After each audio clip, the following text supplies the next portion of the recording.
voice aleng de mobiur garan ton ngain pemonong ya tarapit unda pakai raka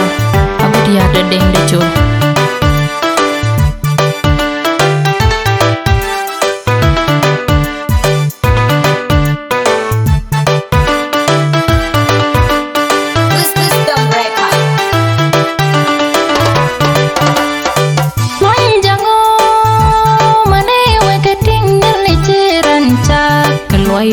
Biyaki konyen panden nakul boting biyaki konyang den nakul boting mabil maja jalan deloy cuye bang guloy kuton na piwe yang marngang nang kuwerot ku piwe bang kwa bikiaton may war pake hinjalej mabil maja hinjalej rana yelej ke pirin ke yenen ke piet celoy ni tun kwan ka wunda pakir kayin ton layu ke cit ton nawan tun kwan ka wunda pakir kayin ton layu ke cit ton nawan paga cicira amone bolle kame weng deng ku go chamo de chole deng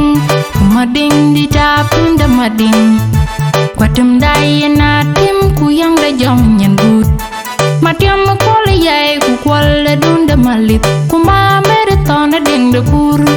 bai mai won dia yan ka jen jalat cher pura numping ku jata nyen tinga juot mul ka ngera nyen datam da jeng ko jeng da tu ku matiam biura kwien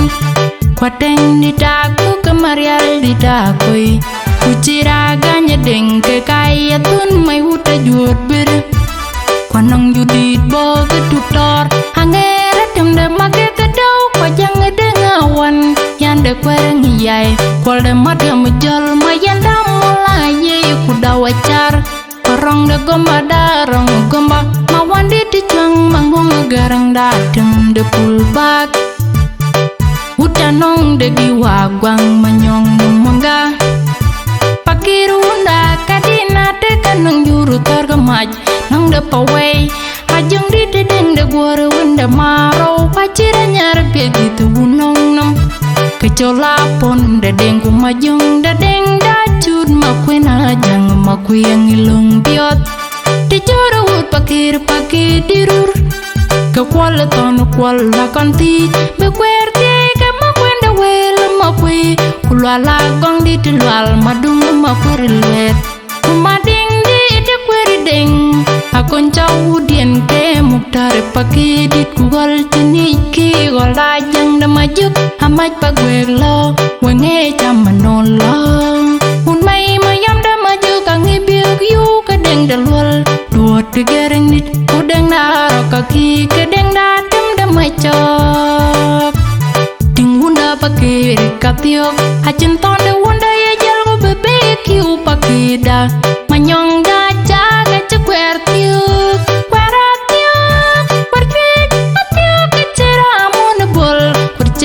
hatiuk gola jang de majuk de no babe de kin ton wunda chale je wunda ka jenga nong de gi kuno bere da juata taw de tiuke kwa konjong nyang lwala dubar yunda karieto ku ben bere da juatan panda tiuk nong di pawai ten no panda tiuk kwa konjong nyang lwal ten panda tiuk gola jang de majuk panda tiuk kucira mon bol dan panda tiuk wanong di tidiu dan deng panda tiuk kwara tiuk perfect tiuk kucira mon bol percem hatiuk gola jang de majuk de no babe di kin ton wunda chale je wunda ka jenga nong de gi kuno bere da juata taw de tiuke kwa konjong nyang lwala dubar yunda karieto ku ben da juatan panda tiuk nong di pawai ten no panda tiuk pakonjong nyang lwal ten panda tiuk kugala jeng de majuk panda tiuk kucira mon bol ten panda tiuk wanong di tidiu ten deng panda tiuk